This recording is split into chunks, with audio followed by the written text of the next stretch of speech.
Before traction control, ride-by-wire, and all the rider modes you could swipe through like Tinder, there was the 1970s. Loud, proud, and unapologetically dangerous bikes. But in the end, it was almost always speed that prevailed. These are the 15 fastest 1970s motorcycles ever made. 15. 1976 Honda CB750F Supersport. The blueprint. If the original CB750 made people sit up and take notice, the CB750F Supersport kicked the chair out from under them. Honda took what was already revolutionary and sharpened it into something track-ready. The 77 horsepower 9.4 was eager to rev, screaming all the way up to 9,000 RPM thanks to a bump in compression and better airflow. It wasn't just about power though. The styling got sleeker, a more aerodynamic tank, rear-set foot pegs, and that aggressive riding stance signaled intent. And that 4-into-1 exhaust? It dropped 11 pounds of dead weight and turned every tunnel into a rock concert. The CB750F didn't exactly follow the superbike trend. This one helped write the rulebook to what one should be. You can trace a straight line from this bike to every modern Japanese sports bike that came after. 14. Triumph X75 Hurricane 1973, the British-American rock star. Born from a British engine and an American-designed fever dream, the X75 Hurricane wasn't about being subtle. It was a psychedelic fusion of engineering and rebellion. Craig Vetter took Triumph's respectable triple and gave it attitude, complete with that iconic 3-pipe exhaust setup that looked like it came straight out of a custom show. On paper, 58 horsepower, not exactly jaw-dropping. But on the street, it turned heads like few bikes could. The Hurricane clocked 0 to 60 in 4.9 seconds and topped out at 115 miles per hour. Only 1,200 of them were ever made, and every one of them felt like a limited edition piece of rock history. 13. Harley-Davidson XLH Sportster 1000, 1972, the American Rumbler. Say what you want, but when you heard this one coming, you didn't mistake it for anything else. The XLH Sportster had that signature American growl, paired with the 1000cc engine that put out enough torque to peel paint off a wall. It ran the quarter mile in 13.3 seconds and topped out at 108 miles per hour. Not bad for a bike that still looked like it belonged at a roadside diner more than a racetrack. But that's where Harley nailed it. Speed wrapped in charisma. 12. Moto Guzzi V7 Sport 1971, the Italian workhorse. Italians are known for their flair, but with the V7 Sport, Moto gave us something a little different. Reliability with a side of finesse. With its transverse V-twin and shaft drive, it was a mechanical oddball, but in all the right ways. This thing was a lightning bolt, 71 horsepower, 125 miles per hour top speed, and a personality that just kept going, even when others broke down. It set the blueprint for motos that would still be around half a century later. 11. BMW R90S, 1975. Sophisticated speed. If the Moto was the workhorse, the R90S was the gentleman's express.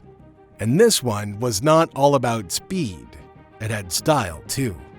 That smoke silver paint, the bulletproof 898cc boxer twin, and the smooth, civilized ride.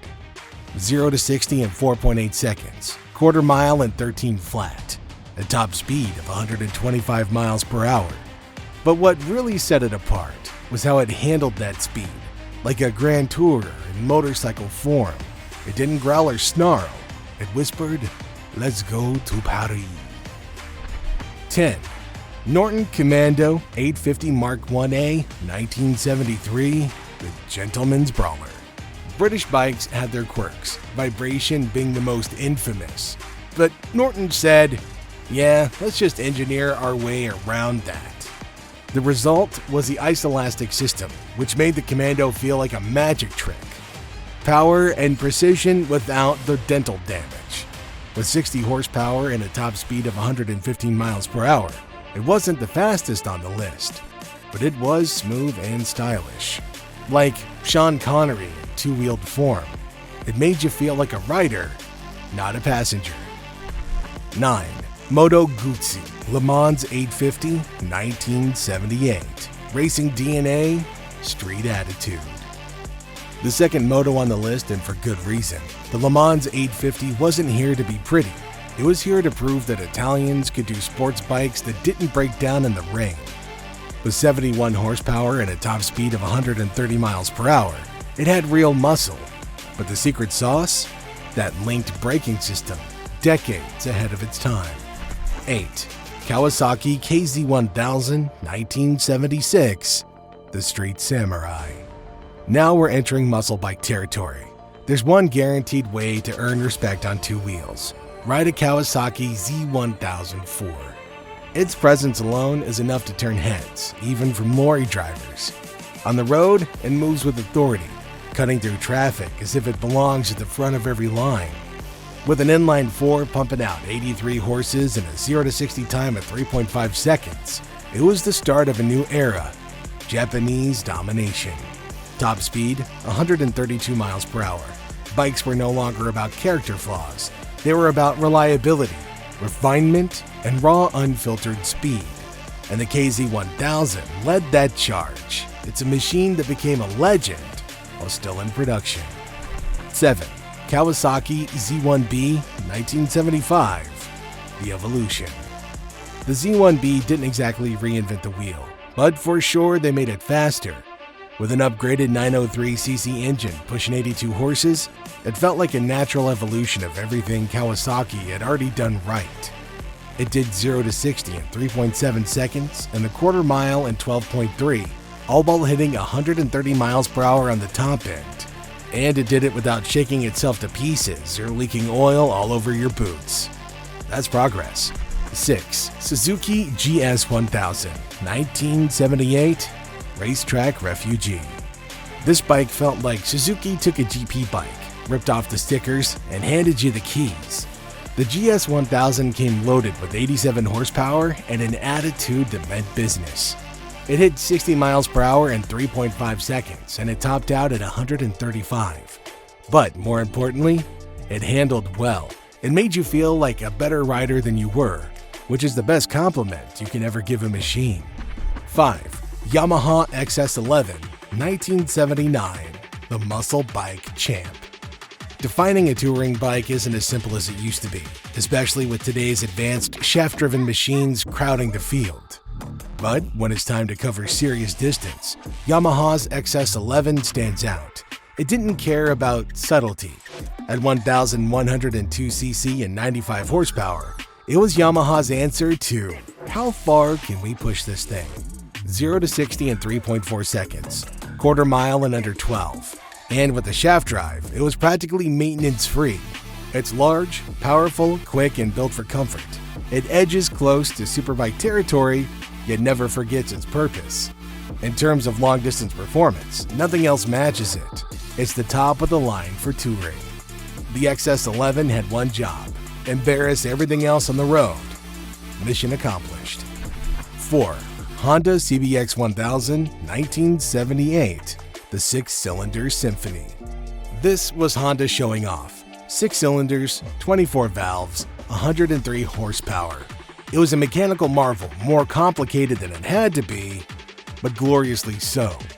It did 0 to 60 in 3.4 seconds and a quarter mile in 11.9.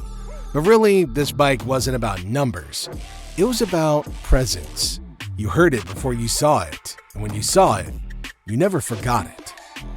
3. Ducati 750 Super Hornet, 1973, the racing purist. This one is a piece of racing history. Only 401 were made, and they carried every ounce of Ducati's racing DNA. 72 horsepower, 130 miles per hour. But what mattered most was how it felt in corners: light, sharp, and surgical. The 750 SS wasn't the fastest, but it may have been the most soulful. 2. Kawasaki Z1R, 1978, the dark night of the 70s. The Z1R looked like it belonged in a sci-fi movie, and the factory workers for sure didn't focus only on the looks. They made the design slice through the air and helped the bike hit 140 miles per hour. With 90 horsepower and quarter-mile times of 11.8 seconds, it was futuristic without being fragile. It paved the way for aerodynamics to become part of the superbike conversation. 1. Kawasaki KZ1300 1979. The final boss. Here it is, the mic drop. The KZ1300 took everything Kawasaki learned in the 70s and added more of it. 6 cylinders, 120 horsepower, a top speed of 140 miles per hour, 0 to 60 in 3.2 seconds, the quarter mile in 11.4. This thing made you feel like speed had no limit. It was massive, overbuilt, and unapologetically excessive.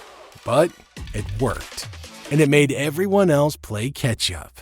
So, what are your thoughts?